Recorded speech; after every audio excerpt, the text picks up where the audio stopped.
Hello my dear students, स्वागत है आपका अपने इस ऑनलाइन क्लासेस में। बच्चों, मैं हिमांशु मिश्रा, आपका फिजिक्स टीचर। जैसा कि बच्चों आप जान रहे हैं कि चैप्टर 2 हम लोग पढ़ रहे हैं, जिसका नाम है इलेक्ट्रिक पोटेंशियल कैपेसिटेंस, और इसमें हम लोग ऑलमोस्ट आखिरी पोर्शन पे पहुंचे हुए हैं, है ना। कैपेसिटर हम लोगों ने अच्छे से डिस्कस कर लिया है। हम लोग लास्ट वीडियो से डाइलेक्ट्रिक्स के बारे में समझ रहे हैं। डाइलेक्ट्रिक्स को मैंने समझाया, डाइलेक्ट्रिक्स के टाइप्स के बारे में बात कर रहे थे।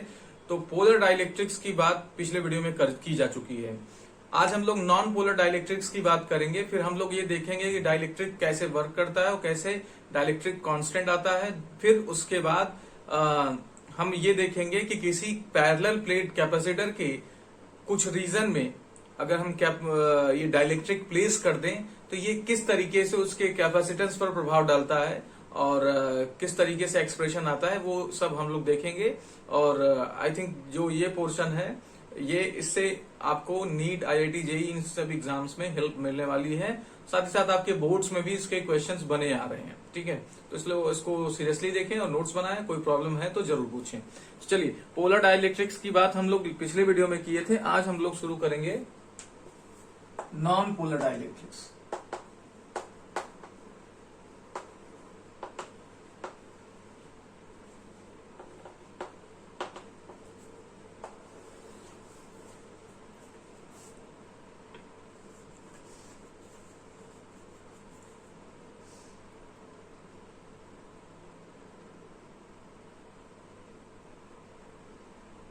तो ऐसे ऐसे डाइलेक्ट्रिक्स जो नॉन पोलर मॉलिक्यूल से बने होते हैं, उनको हम क्या बोलते हैं? Non polar dielectrics.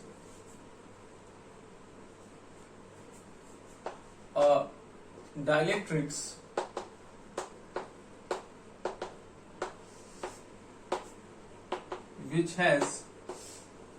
which has non-polar molecules. Non-polar molecule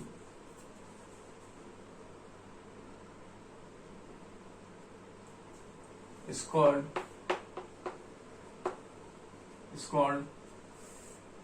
non-polar dielectrics.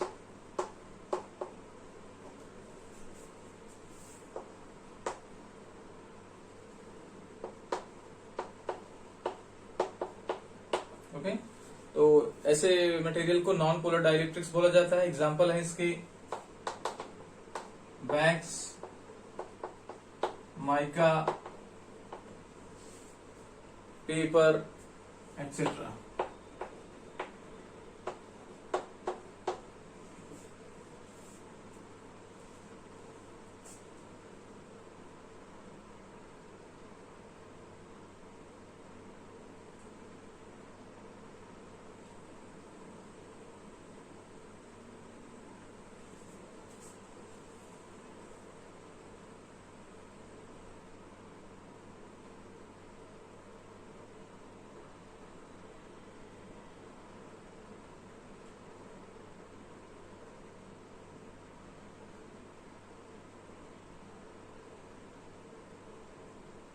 ठीक है, चलिए डायग्राम बनाते हैं इसका।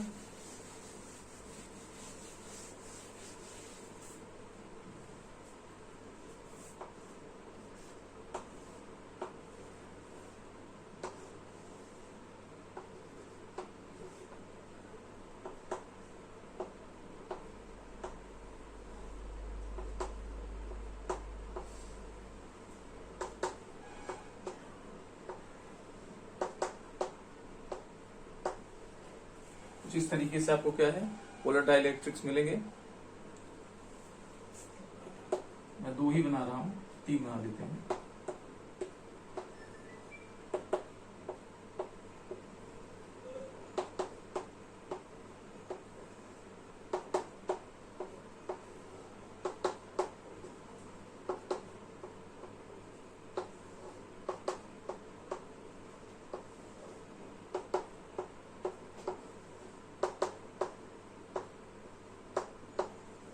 तो ये आपके नॉन पोलर डाइलेक्ट्रिक का क्या है एग्जांपल फिगर है, नॉन पोलर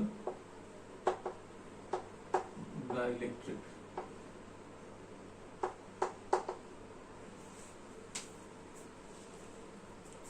ठीक ठीक से डायग्राम बनाना, मेरा थोड़ा डायग्राम सही नहीं बनता।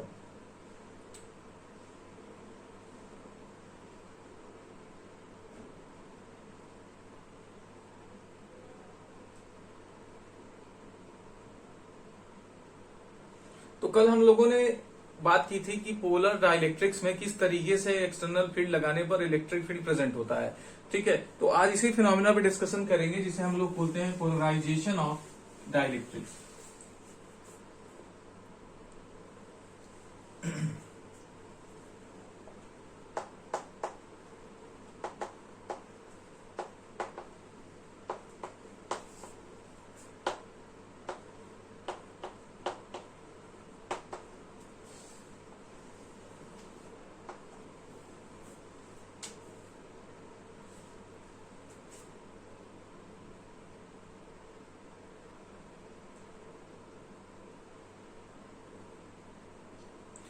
पहले बात करते हैं फॉर नॉन पोलर्स, सॉरी पोलर्स के लिए। तो पोलर डाइलेक्ट्रिक्स में होता क्या है बच्चों कि इसमें हमारे जो डाइपोल्स होते हैं, टाइनी डाइपोल्स होते हैं, उनका ओरिएंटेशन रैंडम होता है। फॉर एग्जांपल जैसे कुछ इस तरीके से क्या होंगे, अलाइंड होंगे,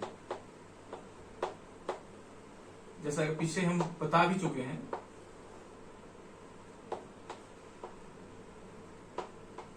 इस वजह से इनका नेट डायपोल मोमेंट क्या आता है, जीरो आता है। और नेट डायपोल मोमेंट जीरो आता है, इस वजह से हमारे पास जो इलेक्ट्रिक फील्ड का फॉर्मूला है डायपोल्स की वजह से, अगर याद करिए बताया है मैंने, वो आप देखिए P अगर जीरो आ रहा है तो E भी क्या आ जाएगा, जीरो आ जाएगा। तो ऐसे में ये कोई भी इलेक्ट्रिक फील्ड शो नहीं करता। बट जब हम इनको एक यूनिफॉर्म इलेक्ट्रिक फील्ड में रखते हैं तो होता क्या है, जैसे ही हम इनको एक्सटर्नल इलेक्ट्रिक फील्ड में रखते हैं तो ये डायपोल जो होते हैं वो क्या हो जाते हैं, अलाइंड हो जाते हैं, एक सर्टेन डायरेक्शन में क्या हो जाते हैं, अलाइंड हो जाते हैं। अब चूंकि ये क्या है, इलेक्ट्रिक फील्ड आ रही है, तो इलेक्ट्रिक फील्ड अगर इधर कहीं से आ रही तो इसका मतलब सोर्स पॉजिटिव चार्ज है, क्योंकि इलेक्ट्रिक फील्ड कहां से ओरिजिनेट होती है, पॉजिटिव चार्ज से। तो अगर ये इलेक्ट्रिक फील्ड आपको इधर से ऐसे जाती हुई समझ में आ रही है तो यहीं कहीं एक स्ट्रॉन्ग पॉजिटिव चार्ज क्या है, रखा गया है। ये मानते हुए बात करेंगे। तो जब आप बात करेंगे ऐसा, तो ये जो माइनस चार्ज है वो किधर आने लगेगा, इस सरफेस की तरफ आने लगेगा कि नहीं, क्यों, क्योंकि ये पॉजिटिव से क्या होगा, अट्रैक्ट होगा। तो जो ये रैंडमली अलाइन थे, अब उनमें क्या होंगे, रोटेशन होके वो माइनस चार्ज क्या होगा, खासकर आपका माइनस चार्ज किधर की तरफ आने की कोशिश करेगा, इस सरफेस पे आने की कोशिश करेगा। वहीं अब चूंकि आपका क्या है, ये पॉजिटिव चार्ज है, तो ये पॉजिटिव चार्जेस को क्या करेगी, रिपेल करने की कोशिश करेगी। इस वजह से आपके जो इस टाइनी डायपोल के पॉजिटिव चार्ज हैं वो सरफेस के इस तरफ जाने की कोशिश करने लगेंगे। तो थोड़े मोमेंटरली, मतलब एक सेकेंड के बहुत सौवें हिस्से में ही आपका क्या होगा, ये डायपोल्स इस तरीके से अलाइंड हो जाएंगे। देखिए अब माइनस किधर है, इलेक्ट्रिक फील्ड में देखिए जिधर क्या है आपका चार्ज अवेलेबल है। तो अब देखेंगे तो ये सरफेस आपकी क्या हो जाएगी, ये सरफेस आपकी इफेक्टिवली निगेटिव चार्ज हो जाएगी, और ये सरफेस आपकी पॉजिटिवली चार्ज हो जाएगी, है ना। अब चूंकि ये सरफेस है तो सरफेस चार्ज डेंसिटी होगा। तो यहां पे सपोज कर लो कुछ सिग्मा, क्योंकि सिग्मा हम लोग लेते थे, सिग्मा आई प्लस सिग्मा आई। तो यहां पर बेटे नेट डायपोल मोमेंट क्या हो जाएगा, नॉन जीरो हो जाएगा। क्यों, क्योंकि सबके डायपोल मोमेंट्स के डायरेक्शन किधर होंगे, एक ही तरफ होंगे। आप देख सकते हैं मैं बना रहा हूं, माइनस से प्लस की तरफ, ये भी इधर की तरफ है, ये भी इधर की तरफ, ये भी, यानी सबके क्या है, डायपोल मोमेंट्स की डायरेक्शन किधर की तरफ है, इधर की तरफ है। तो नेट डायपोल मोमेंट क्या हो जाएगा, नॉन जीरो हो जाएगा। और नेट डायपोल मोमेंट की अगर कुछ वैल्यू होगी तो इलेक्ट्रिक फील्ड की क्या होगी, कुछ नॉन जीरो वैल्यू होगी, यानी सम इलेक्ट्रिक फील्ड भी available.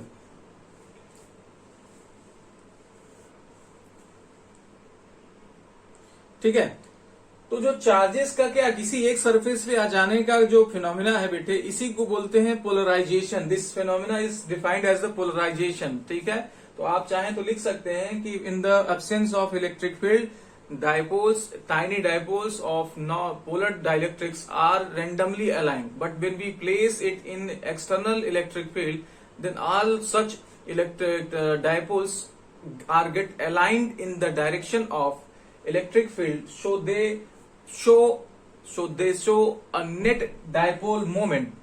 In this way they have some non-zero electric field, and this whole phenomena is defined as the polarization of dielectrics.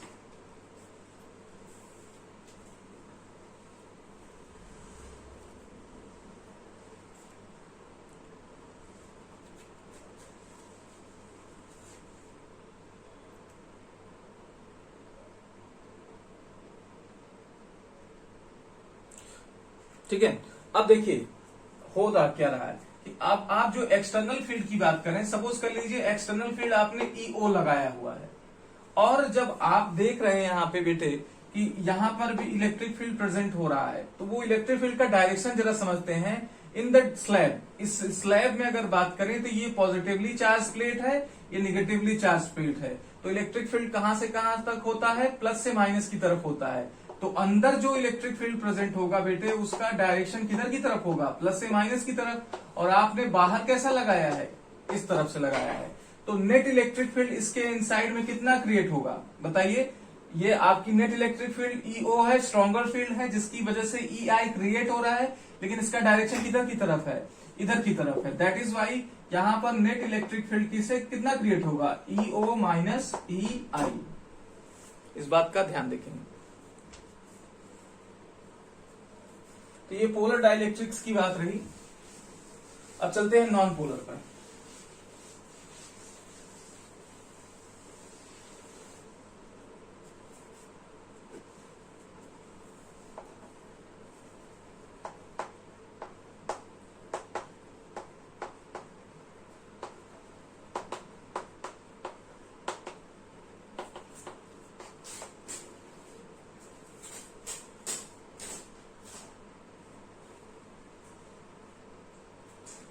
Non polar dielectrics, तो कल इसके भी बात मैंने अभी थोड़ी देर पहले बताया। इसमें भी क्या होता है, इसमें भी इसी तरीके की फिनोमिना ऑब्जर्व होती है कि जब इलेक्ट्रिक फील्ड नहीं होता किसी भी प्रकार का, तो इनके जो क्या होते हैं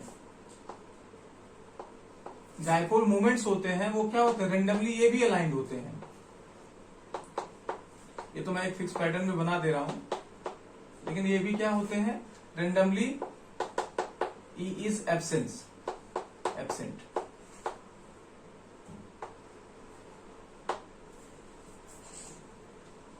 ठीक है, ये नॉन पोलर है।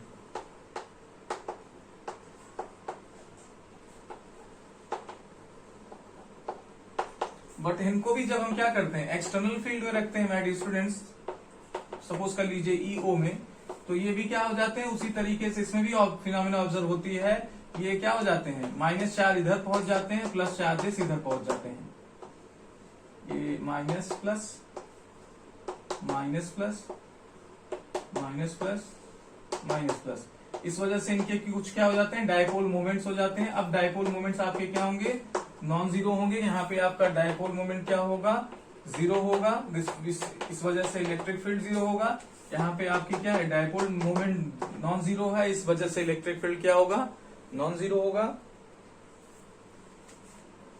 जैसा कि है ना, नेट इलेक्ट्रिक फील्ड क्या होगा बेटे, अगर आपने ईओ दिया है तो अंदर आपके ई आई क्रिएट हो रहा है, उसका डायरेक्शन इधर की तरफ, इसका डायरेक्शन इधर की तरफ। Net electric field is equal to क्या हो जाएगा, EO minus E I.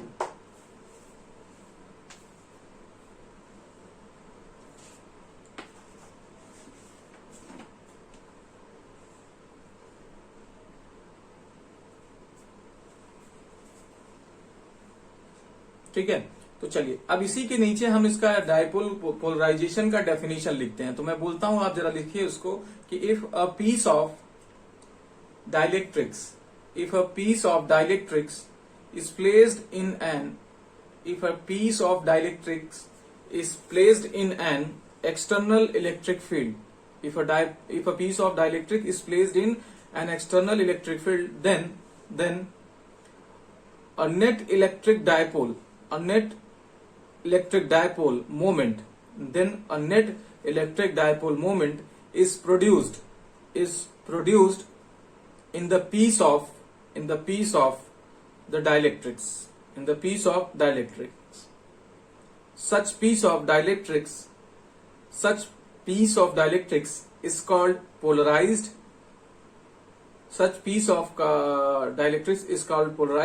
And this phenomena is called polarization.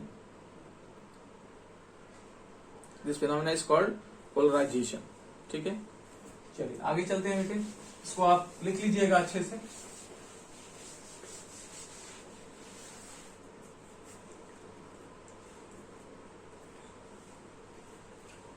Heading करें डाइलेक्ट्रिक कांस्टेंट।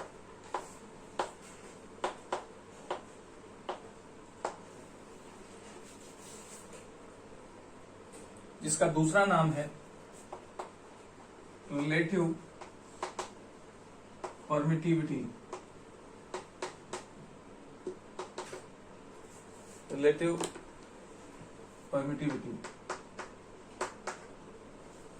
तो चाहे आप डाइलेक्ट्रिक कांस्टेंट बोले या आप relative permittivity.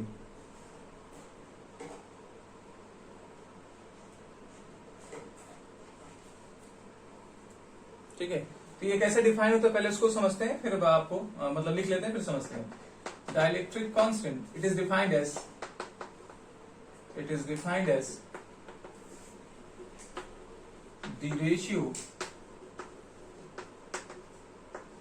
of external electric field to the electric field net electric field inside the dielectrics।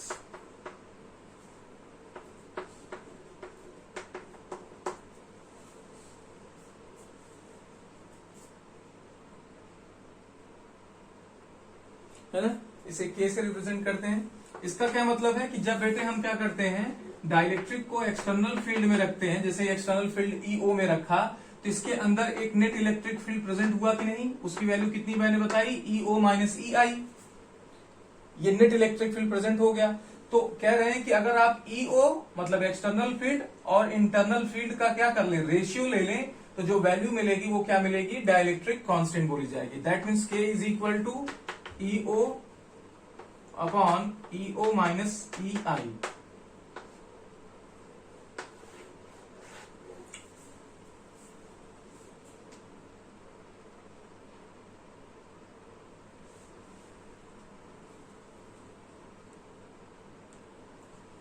ठीक है,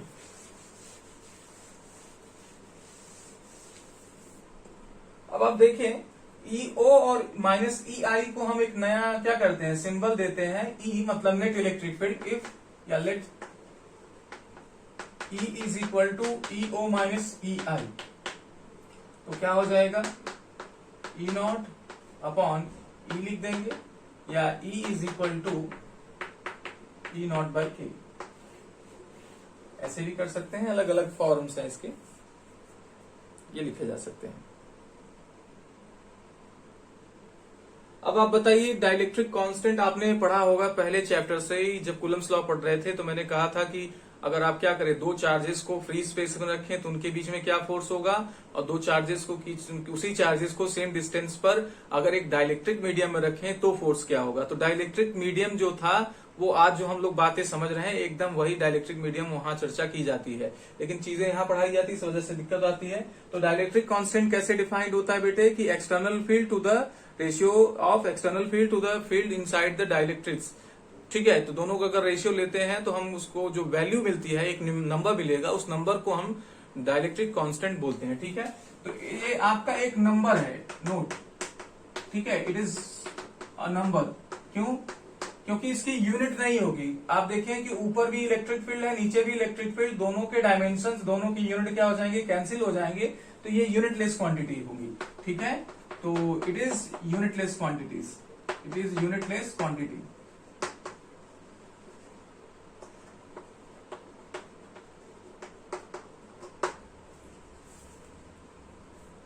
ठीक है, चलिए आज की इस वीडियो में इतना ही। नेक्स्ट वीडियो में जब मिलेंगे हम लोग तो एक डाइलेक्ट्रिक को हम लोग क्या करेंगे, कैपेसिटर की दोनों प्लेट्स के बीच में प्लेस करेंगे और देखेंगे किस तरीके से कैपेसिटेंस प्रभावित होती है। नए एक्सप्रेशन पे हम लोग चर्चा करेंगे और अगर देखेंगे कि अगर हम उसको हटा दें तो क्या वो फिर से हमारे पुराने रिजल्ट को सेटिस्फाई करता है या नहीं। ठीक है बच्चों, तो वो ऑलमोस्ट आपका आप समझ के चलिए 2 वीडियोस में आपका ये चैप्टर फिनिश हो जाएगा और हम लोग चैप्टर 2 के न्यूमेरिकल करेंगे, साथ ही साथ चैप्टर 3 की तरफ बढ़ जाएंगे। अब हमारी स्पीड थोड़ी सी बढ़ेगी क्योंकि चैप्टर 1 चैप्टर 2 हम लोग पढ़ चुके, हमारे कॉन्सेप्ट क्लियर हो गए। अब हम थोड़े फिजिक्स में यूज टू हो रहे हैं और चीजें अब आगे चैप्टर 3 में थोड़ी सी आसान भी है। चैप्टर 1 चैप्टर 2 थोड़ा सा टफ था, चैप्टर 3 इलेक्ट्रिक करंट का है, थोड़ा सा आपने क्लास 10 में पढ़ी है, इस वजह से कुछ जानी सुनी बातें हैं तो उनको हम थोड़ा सा तेजी से कर सकते हैं और आप बातों को समझ सकते हैं। ठीक है बच्चों, तो उम्मीद करता हूं मेरी बातें आपको समझ में आ रही है बच्चों। तो अगर समझ में आ रही है तो पूरी तरीके से नोट्स बनाएं, अगर कोई समस्या है तो आप मेरे से बात करके अपने प्रॉब्लम्स को दूर करें। Thank you very much.